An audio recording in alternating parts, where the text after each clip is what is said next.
Bab 583 sudah 3 tahun lamanya. Valentino mengepalkan tangannya perlahan dan menjawab dengan suara yang agak datar. Baik, beritahu pihak keluarga, kirimkan orang mereka ke sini, nanti aku akan ikut balik ke sana.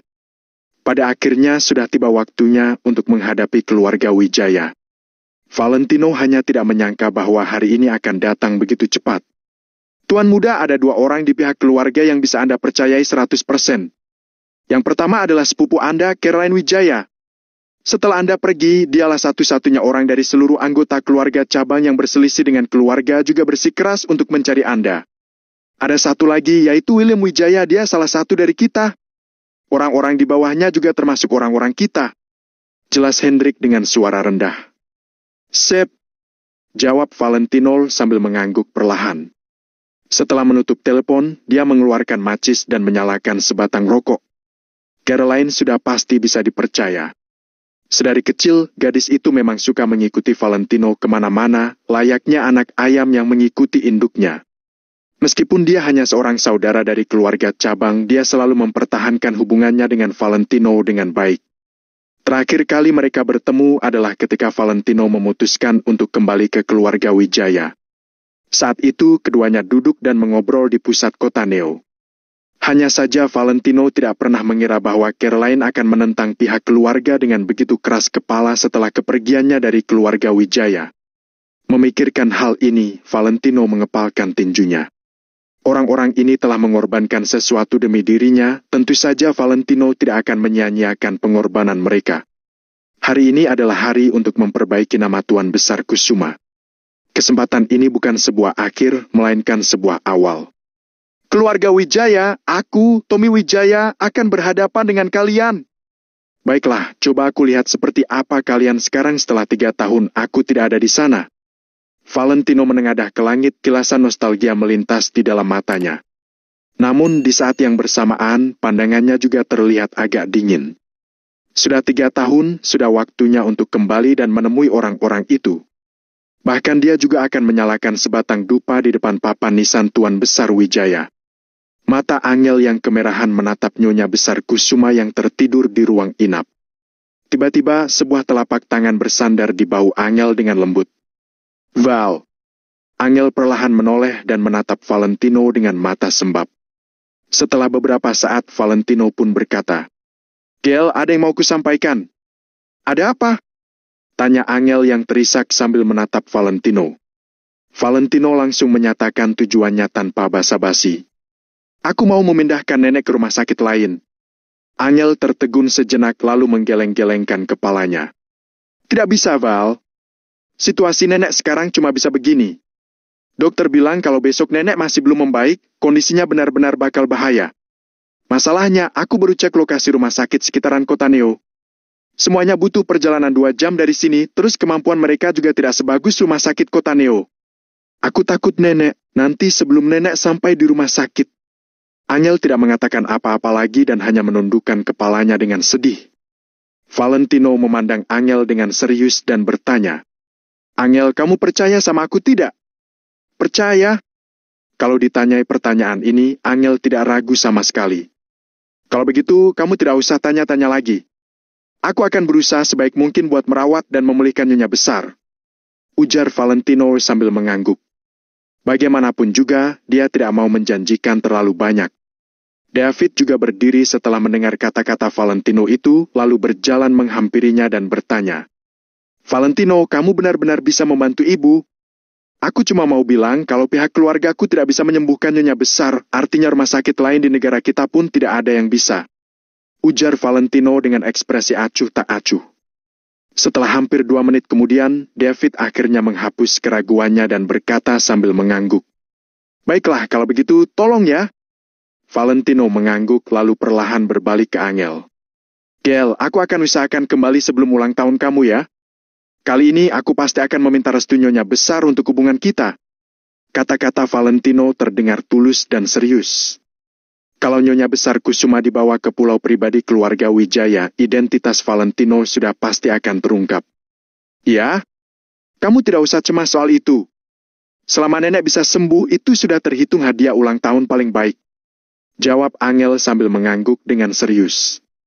Valentino mengangguk, kemudian segera memanggil dokter untuk melakukan operasi pengangkatan penumpukan cairan yang terakhir kali pada Nyonya Besar Kusuma sebelum dipindahkan ke rumah sakit lain. Bagaimanapun juga, jarak dari rumah sakit ke kediaman keluarga Wijaya tidak dekat, ditambah lagi Valentino juga tidak yakin apakah di dalam helikopter ada fasilitas yang memadai. Apa kalian yakin mau memindahkan pasien ke rumah sakit lain? Ini bukan lelucon kalau kalian tidak yakin di atas 60%, aku tidak menyarankan pasien ditransfer ke rumah sakit lain. Yang lebih penting itu pasien tidak pasti bisa sampai ke rumah sakit tepat waktu. Sekarang makin banyak cairan otak yang tembus, sebentar lagi saraf otak akan tertekan. Kalau tidak ditangani tepat waktu, sekalipun nyawa pasien bisa diselamatkan, akan terjadi kerusakan otak yang tidak bisa disembuhkan. Dokter itu agak ragu-ragu dan melanjutkan. Atrofi otak dan infak serebral bukan masalah sepele, mati otak juga bukan perihal main-main. Angel tahu bahwa apa yang dikatakan dokter itu bukan untuk menakut-nakuti mereka, melainkan kebenaran belaka. Setelah ragu-ragu sekali lagi selama 2 detik, Angel tetap memilih untuk mempercayai Valentino dan segera menandatangani surat transfer pasien. Melihat Angel dan yang lainnya begitu bersikeras, dokter pun tidak berkomentar lagi dan segera menjalankan satu operasi ekstraksi penumpukan cairan otak terakhir pada Nyonya Besar Kusuma. Begitu Nyonya Besar Kusuma dibawa keluar dari ruang operasi, 4 orang langsung berdatangan dan mengangguk ke Valentino, kemudian bersama-sama mengangkat Nyonya Besar Kusuma ke atas ranjang sorong yang mereka bawa. Itu! Dokter itu entah kenapa agak terkejut. Ranjang sorong ini. Angel, ayah, aku akan segera kembali. Setelah Valentino pamit, dia pun mengikuti ke-4 orang itu keluar dari ruangan. Angel dan ayahnya hendak mengantar mereka ke pintu keluar, tetapi Valentino menghentikan mereka. "Ih, itu! Siapa orang itu?" tanya dokter dengan kaget sambil melepas maskernya. "Dia suamiku," jawab Angel sambil melihat punggung Valentino yang menjauh. "Suamimu luar biasa. Dia hebat sekali loh. Tapi kenapa kalian malah membawa pasiennya kemari?" tanya dokter yang kebingungan itu. "Apa maksud dokter?" tanya Angel yang menoleh dengan bingung. Bagaimana dokter itu bisa melihat bahwa Valentino begitu hebat? Ranjang sorong itu, dari bahan sampai fiturnya semuanya sangat berkualitas. Bahkan rumah sakit kelas atas tidak dilengkapi ranjang sorong seperti itu. Kalau kukatakan pun mungkin kalian tidak percaya, tapi harganya tidak kurang dari 200 juta. Saat mengatakannya, nada bicara dokter itu sendiri juga terdengar kaget. Angel tertegun sejenak lalu berteriak dengan kaget. "Apa?" Harapan seketika mencuat di hati Angel dan David. Mungkin saja Valentino benar-benar bisa memulihkan Nyonya Besar. Setelah beberapa saat, Angel dan David bersama-sama kembali ke dalam ruang inap untuk mengemasi barang-barang mereka. "Dudu-dudu!" Namun, tiba-tiba terdengar raungan yang kencang dari luar jendela. Angel dan David sama-sama tercengang, apakah itu suara mobil? Akan tetapi, kenapa suaranya terdengar seakan sedang menderu di udara? Mobil siapa itu? Masa ada mobil yang bisa terbang? Angel dan David tidak bisa menahan rasa ingin tahu mereka, jadi mereka pun bergegas ke sisi jendela untuk melihat keluar. Di saat yang bersamaan, semua orang di rumah sakit rakyat kota Neo, baik yang berada di departemen rawat inap maupun gedung lain, semuanya membuka jendela dan juga melihat keluar. Beberapa orang yang baru sampai di depan gerbang rumah sakit juga sontak berhenti dan menengadah ke langit. Di udara, terlihat suatu benda raksasa berwarna hitam yang perlahan sedang lepas landas. Bab 584, Pembalasan bertumpah darah. Ukurannya yang sangat besar seketika membuat orang-orang yang melihatnya menjadi takut, ditambah lagi baling-baling yang berputar dengan kecepatan tinggi menderu dan menghasilkan suara angin yang kencang seperti puting beliung. Ternyata itu adalah sebuah helikopter berukuran raksasa. Bodi helikopter agak memiring. Tak lama kemudian, helikopter itu pun lepas landas. Melihat pemandangan ini, Angel dan David sama-sama sangat tercengang. Rupanya pihak rumah sakit ini memiliki helikopter. Siapakah orang penting yang bahkan dikirimi helikopter hanya untuk perawatan medis itu? Orang-orang di lantai pertama dan di luar gerbang rumah sakit rata-rata sedang berseru kagum. "Astaga naga! Itu helikopter kan?" "Benar, itu helikopter. Luar biasa, rumah sakit di kota kita ini bahkan punya helikopter pribadi. Kurasa helikopter itu bukan dari sini, sepertinya ada orang penting yang datang dari tempat lain. Apa dia dikirim kemari buat dirawat?" Namun bahkan para staf rumah sakit juga sangat kebingungan. Mereka tidak mendengar bahwa akan ada orang penting yang datang ke rumah sakit kota Neo dengan helikopter hanya untuk menjalani perawatan medis. Kalau ada orang sehebat itu, kenapa dia malah datang ke rumah sakit di kota Neo? Angel berusaha sekuat tenaga untuk memicingkan matanya dan melihat ke dalam helikopter. Meskipun jaraknya terpantau beberapa puluh meter, mata Angel mendapati sosok yang duduk di kabin helikopter. Detik berikutnya, otak Angel langsung berputar. Dia segera berbalik ke David dan bertanya, "Ayah, tadi Valentino pakai baju apa? Sepertinya jas hitam deh." "Memangnya kenapa?" tanya David dengan bingung. "Ah, aku melihat seseorang di dalam helikopter, sepertinya orang itu Valentino, terus pakaiannya juga hitam." Mata Angel melebar diikuti ekspresi tidak percaya. Mendengar kata-kata itu, David juga ikut terkejut dan cepat-cepat mendongak. Tapi helikopter itu melesat dengan begitu cepat sehingga sekarang hanya terlihat lampu yang berkedip-kedip di bodi pesawat. Setelah mencengangkan begitu banyak orang, helikopter itu pun terbang jauh menuju pinggiran kota Neo. David tidak percaya sama sekali dan menjawab, "Tidak mungkin, di kota ini entah ada berapa orang yang pakaiannya warna hitam, mana mungkin orang itu Valentino." Angel menggelengkan kepalanya perlahan. Sosok itu tidak hanya mengenakan pakaian hitam seperti Valentino, tetapi juga memberinya perasaan yang sangat tidak asing. Perasaan itu tidak mungkin salah. "Angel, jangan terlalu dipikirkan, status Valentino memang terhitung sangat hebat sekarang, tapi sesuatu seperti helikopter. Jangankan Valentino, bahkan pejabat kelas atas saja agak tidak mungkin punya helikopter." Kata-kata David membuat Angel tersadar. Benar. Dengan kemampuan Valentino sekarang, bahkan kalau Valentino tiba-tiba menunjukkan bahwa dia mempunyai 200 mobil mewah sekalipun, Angel mungkin tidak akan terlalu terkejut. Namun, helikopter yang merupakan sesuatu yang hanya bisa dibayangkan orang awam itu memang agak tidak realistis kalau dipasangkan dengan Valentino. "Aku harap waktu Valentino kembali, dia akan pulang bersama nenek yang sudah pulih," ucap Angel diikuti helaan napas, lalu dia pun berbalik ke ruang inap untuk lanjut mengemasi barang-barang. David berpikir sejenak lalu bertanya, "Bukannya pamanmu dan yang lainnya mau bawa orang firma hukum kemari? Kenapa belum datang juga? Entahlah, mungkin prosesnya rumit. Kalau bukan begitu, mereka pasti sudah mengatur suatu rencana," jawab Angel sambil menggeleng-gelengkan kepalanya. David melihat keluar jendela lagi dan menghela nafas, lalu berkata, "Karena nenek dibawa ke tempat lain, besok mereka pasti akan mengadu tentang masalah ini. Mereka sama sekali tidak peduli dengan nenek." "Apa peduli mereka nenek pergi kemana?"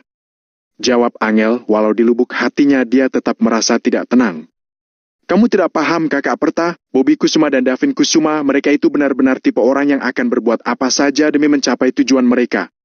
Mereka lagi menunggu nenek untuk membagi warisan, jadi kalau mereka tidak bisa menemukan nenek, mereka pasti akan datang mencari masalah dengan kita," ujar David sambil menghela napas sekali lagi. Dia tumbuh besar bersama kedua saudaranya, Bobby dan Davin, jadi tentu saja dia memahami karakter mereka dengan sangat baik. Sebelumnya, David tidak terlalu memikirkannya. Dia hanya berpikir bahwa bagaimanapun juga mereka sekeluarga dan darah keluarga Kusuma mengalir di tubuh mereka semua, jadi dia tidak pernah mengira bahwa mereka akan bertindak berlebihan. Namun, apa yang mereka berdua lakukan malam ini membuat David mengerti bahwa bagi beberapa orang, keuntungan pribadi jauh lebih penting dibanding segalanya. "Kalau begitu, kita tunggu saja Valentino selama beberapa hari. Selama kita menunggu, kita tidak perlu keluar dari villa, aku malas berurusan dengan mereka," jawab Angel dengan serius. David juga mengiyakan dan mengangguk. Villa perumahan di Jing Oriental bukanlah tempat yang bebas dimasuki sembarang orang. Bahkan jika Bobby dan yang lainnya ingin membuat keonaran, apapun ceritanya, mereka tetap harus memasuki area villa agar bisa mencapai tujuan mereka. Di saat yang bersamaan, di tempat yang berbeda-beda, orang-orang yang berbeda sedang menjalankan berbagai hal yang berbeda pula. Bobby dan yang lainnya sibuk menyusun berbagai kontrak dan perjanjian, juga berdiskusi dengan orang-orang firma hukum untuk mencari cara agar mereka bisa mendapatkan keuntungan yang lebih besar lagi. Valentino membawa Nyonya Besar Kusuma menuju kediaman keluarga Wijaya di kota Kamar untuk menemui orang-orang yang sudah 3 tahun tidak ditemuinya itu. Angel dan David sedang mengemasi barang-barang di rumah sakit. Setelah mereka selesai berkemas, mereka akan berlindung di perumahan di Jing Oriental. Di sisi lain, di sebuah kelurahan di kota Neo. Daerah ini penuh dengan rumah bobrok, gang-gang kotor, tembok yang hampir runtuh, bata merah dan ubin hijau yang sangat memancarkan citra pedesaan yang kumuh. Sebagian besar penduduk sudah pindah ke tempat lain dalam upaya menghasilkan lebih banyak uang, mumpung menunggu pembongkaran yang dijanjikan pemerintah. Namun, ada juga beberapa orang yang memilih untuk tinggal dan menyewakan rumah mereka yang kelebihan untuk ditinggali para pekerja migran yang kondisi ekonominya tidak terlalu memadai. Tentu saja, bukan hanya para pekerja itu saja yang menyewa tempat tinggal di sini. Atas alasan yang tidak bisa diungkapkan, ada beberapa orang yang tidak nyaman mengungkapkan identitas mereka, jadi mereka juga memilih untuk tinggal di tempat ini. Bagaikan di warnet, siapapun bisa masuk tanpa perlu menunjukkan kartu identitas maupun informasi pribadi apapun. Asalkan ada uang, siapapun bisa langsung masuk ke tempat ini. Di dalam sebuah rumah pribadi yang sederhana, seorang pria muda sedang berdiri di tepi bungalow sambil menatap langit malam yang gemerlap. Pemuda itu berpakaian hitam, rambutnya dipotong pendek, badannya ramping dan ada bekas luka yang melintang dari dahi ke separuh wajahnya. Bahkan di malam yang gelap ini, bekas luka yang tidak enak dipandang itu tidak bisa sepenuhnya disembunyikan. Pemuda itu menengadah ke langit malam seolah sedang memikirkan sesuatu. Berjarak 2 meter dari belakang pemuda itu, ada 5 orang pria kekar berbaju serba hitam yang semuanya terlihat kuat dan garang. Pemuda itu tidak terlihat seperti orang lokal, fiturnya lebih mirip orang luar negeri. Brum brum brum. Tiba-tiba terdengar suara gemuruh di langit, sebuah helikopter yang menderu dengan kencang terbang melesat melewati langit yang gelap. Pemuda yang merasa terganggu oleh raungan bising itu pun perlahan mengangkat kepalanya. Haha, selama aku tidak di sini, ternyata kota Neo sudah banyak berubah. Bahkan di sini ada helikopter pribadi. Pria muda itu berbicara perlahan, suaranya terdengar sangat serak seolah-olah dia sudah lama tidak pernah meminum air. Bos, kami telah menyelesaikan penyelidikan yang Anda minta. Salah seorang pria kekar melangkah maju dan melaporkan dengan suara yang dalam. Kota Neo saat ini sudah berada di bawah kendali Valentino Wijaya yang Anda sebut itu. Mendengar berita ini, hanya sedikit keterkejutan yang melintas di mata pemuda itu, benar-benar hanya sedikit. Sedetik kemudian, keterkejutan itu seketika digantikan api kebencian yang tak terhingga. Api itu bahkan terlihat seolah-olah sedang menyembur dari kedua bola matanya yang menunjukkan bahwa orang ini benar-benar membenci Valentino dengan berbagai cara yang ekstrem. Bahkan kalau dia sekuat harimau sekalipun, ada kalanya harimau tidur siang dan menurunkan kewaspadaannya. Dia berdiri di bawah cahaya, sedangkan aku berada di dalam kegelapan. Karena itu, aku selalu berkesempatan membalaskan dendam bertumpah darah ini. Ujar pemuda itu sambil perlahan-lahan menundukkan kepalanya, keganasan terlihat dengan jelas di kedua matanya. Pria kekar yang melapor itu ragu-ragu sejenak, tetapi tetap mengutarakan opininya. Itu akan agak sulit. Haha, tidak sulit. Tak peduli seberapa kuat orang itu, pasti ada kelemahannya juga. Orang miskin segan pada orang kaya takut pada yang berkuasa, sedangkan yang berkuasa takut mati. Semua orang pasti punya kelemahan masing-masing. Bab 585 Pulau Berul Keluarga Wijaya. Kali ini aku memang bersiap untuk mempertaruhkan nyawaku. Kalau Valentino bisa menghentikannya, maka dia benar-benar hebat. Ingat, meski dia sangat berkuasa dan berada di tingkat teratas di kota Neo, dia bukan dewa, dia hanyalah manusia biasa. Setiap manusia akan mati. Tergantung kamu ingin dia mati atau tidak. Ujar pemuda itu sambil tersenyum bengis, kemudian turun dari atas. Beberapa pria kekar saling bertatapan, kemudian ikut turun juga. Helikopter terbang dengan cepat di langit malam. Valentino duduk di dalam kabin sambil melihat ke arah luar. Helikopter berada ratusan meter di atas langit yang melaju dengan cepat melewati rumah dan bangunan di bawahnya. Bagian belakang kabin sudah diubah menjadi ruang medis darurat. Ada beberapa staf medis yang sedang memberikan perawatan profesional kepada Nyonya Besar Kusuma. Mendengar suara gemuruh helikopter dan merasakan getaran dari badan helikopter, kini pikiran Valentino sudah melayang jauh. Karena ada keluarga Wijaya yang sedang mengobati Nyonya Besar Kusuma, jadi Valentino tidak terlalu khawatir. Keterampilan medis keluarga Wijaya bisa dikatakan sangat maju kalau dibandingkan dengan seluruh dunia. Jadi Nyonya Besar Kusuma pasti bisa disembuhkan. Identitas Valentino juga pasti akan diketahui oleh Nyonya Besar Kusuma. Setelah mengetahui identitas Valentino, seharusnya Nyonya Besar Kusuma tidak akan melarang hubungan Valentino dengan Angel lagi. Kebetulan pada hari ulang tahun Angel, Nyonya Besar Kusuma bisa memberikan ucapan selamat kepada Valentino dan Angel. Tuan Muda Tommy, banyak orang dalam keluarga yang sangat merindukanmu, ucap pilot yang memakai helm. Valentino tersenyum, tetapi perlahan menganggukkan kepalanya. 3 tahun yang lalu, mereka mengusir Valentino dari keluarga Wijaya dan bahkan ingin menghapus nama Valentino dari daftar keluarga. Pada akhirnya karena tetua tidak sanggup melihatnya, sehingga hal ini pun dihentikan. Namun, orang-orang itu tetap mengganti nama Valentino. Maksudnya tidak ingin Valentino memperkenalkan ke orang lain bahwa dirinya adalah keturunan keluarga Wijaya, agar tidak mempermalukan keluarga Wijaya. Sekarang pilot malah bilang ada orang dalam keluarga seperti ini yang merindukannya. Valentino merasa sangat terkejut. Tuan Muda Tommy, aku mengatakan yang sebenarnya, ujar pilot menegaskan. Oke. Valentino mengangguk, kemudian memutarkan kepalanya ke arah jendela. Pelayan di kediaman keluarga Wijaya sangat merindukan Anda. Mendengar perkataan ini, Valentino tercengang dan timbul perasaan rindu. Benar. Selama berada di keluarga Wijaya, hubungan Valentino dengan para pelayan bisa dikatakan lebih baik daripada kakak dan adik sepupunya.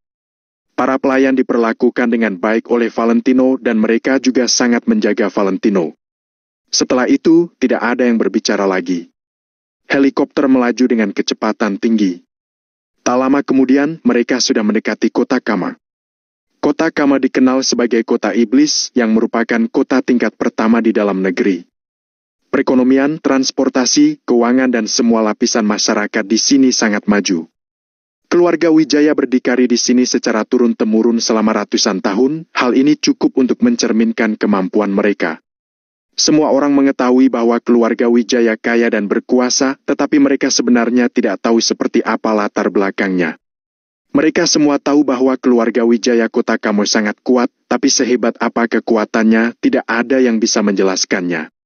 Mereka hanya tahu keluarga Wijaya memiliki kekuasaan yang tinggi di Kota Kamo. Keluarga Wijaya bisa melakukan hal yang orang lain mampu lakukan, apa yang orang lain tak mampu lakukan, keluarga Wijaya tetap mampu melakukannya. Bahkan pemerintah juga sangat menghargai keluarga Wijaya dan memberikan mereka hak eksekutif tertinggi. Helikopter turun perlahan di sebuah pulau. Pulau ini terpisah dari kota Kama. Wilayahnya sangat luas dan dikelilingi oleh air, pemandangannya sangat indah. Pulau ini dipenuhi dengan rumah dan segala macam fasilitas, bagaikan surga di dunia yang membuat orang betah berada di sini. Di Pulau Berul keluarga Wijaya.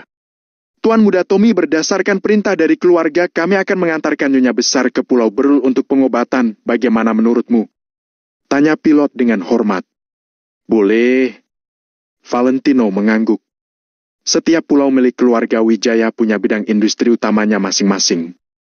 Pulau Berul keluarga Wijaya adalah tempat yang dikhususkan untuk perawatan medis. Di pulau ini ada banyak ahli medis terkenal dari seluruh dunia. Keterampilan medis, sarana medis, dan fasilitas medis di sini semuanya sangat maju. Tiap tahun keluarga Wijaya menginvestasikan banyak uang di Pulau Berul untuk melakukan penelitian medis. Hal paling penting adalah masih ada banyak cabang di bawah industri medis Pulau Berul. Namun, pihak keluarga langsung membiarkan Valentino membawa Nyonya Besar Kusuma untuk berobat di pusat Pulau Berul. Tindakan ini termasuk sangat menjaga harga diri Valentino. Pulau Berul sangat kuat dan besar, tapi ini hanyalah sebagian kecil dari kekuatan keluarga Wijaya Kota Kamo saja. Kalau tidak, bagaimana mungkin Valentino dikeluarkan dari keluarga Wijaya pada 3 tahun lalu? Justru karena keluarga Wijaya Kota Kamo sangat besar, membuat semua orang ingin mengambil alih, sehingga berusaha untuk mengusir orang yang mengancam. Tak lama kemudian, Nyonya Besar Kusuma dibawa masuk ke ruang operasi yang sudah disterilkan. Valentino memakai pakaian steril, dia melihat ke ruang operasi lewat jendela transparan. Berani membuat jendela di ruang operasi sehingga orang di luar bisa melihat proses operasi. Sepertinya tidak ada satupun rumah sakit di dalam negeri yang berani bertindak seperti ini. Namun, master medis di Pulau Berul ini berani. Seperti inilah kepercayaan diri mereka. Valentino melihat sejenak kemudian keluar dari ruang operasi, dia keluar dari gedung untuk merokok. Orang di Pulau Berul tidak termasuk banyak, kebanyakan dari mereka adalah peneliti ilmiah yang tidak jauh berbeda dengan kutu buku. Jadi, tidak banyak yang mengenal Valentino. Valentino merasa lebih tenang, dia pun merokok sendirian di luar. Tuan muda Tommy, penyakit Nyonya besar tidak parah berdasarkan keterampilan medis kita, dia pasti bisa segera keluar dari masa kritis. Ujar seorang pria parubaya. Perlu berapa lama untuk pulih sepenuhnya? Tanya Valentino. Bagaimanapun juga setelah kraniotomi pasti butuh waktu yang lama untuk pulih sepenuhnya. Kalau begitu, Valentino tidak sempat merayakan ulang tahun Angel lagi. Tuan muda Tommy, selama 3 tahun ini keterampilan medis Pulau Berul ada terobosan baru. Kraniotomi tidak sulit. Berdasarkan kondisi Nyonya besar, hanya perlu sedikit melebarkan lubang yang sudah ada, maka kami sudah bisa menyelesaikannya dengan sempurna. Waktu pemulihannya sekitar 2 hari, tidak akan memengaruhi gerakannya. Pria parubaya melaporkan kondisi dengan teliti. Baik. Valentino mengangguk, dia tidak ingin banyak berbicara dengan pria parubaya ini. Dia sudah meninggalkan keluarga Wijaya selama 3 tahun dan keluarga Wijaya sudah berbeda dari dulu. Valentino bahkan tidak berani gampang mempercayai orang yang dulunya dekat dengannya. Apalagi pria parubaya ini yang baru pertama kali bertemu dengannya. Melihat sikap Valentino agak dingin, pria parubaya pun bertanya dengan ragu. Tuan muda Tommy, kali ini Anda kembali ke keluarga Wijaya, apakah Anda ingin pergi ke Pulau Waya? Valentino memalingkan kepalanya dan menatap pria parubaya dengan wajah tanpa ekspresi. Pria parubaya itu pun segera menundukkan kepalanya seolah-olah sudah melakukan kesalahan. Setelah Nyonya besar selesai menjalankan operasi, aku akan pergi. Ujar Valentino. Baik. Pria parubaya memberi hormat dan berpamitan, dia tidak berani mengganggu Valentino lagi. Pulau Wayo adalah inti kediaman dari keluarga Wijaya. Pulau-pulau di sekitar sini hanya termasuk industri keluarga Wijaya, sementara Pulau Wayo adalah tempat tinggal anggota keluarga Wijaya, serta merupakan tempat terbesar dan paling makmur. Waktu berlalu sangat cepat, Nyonya besar Kusuma sudah selesai menjalani operasi.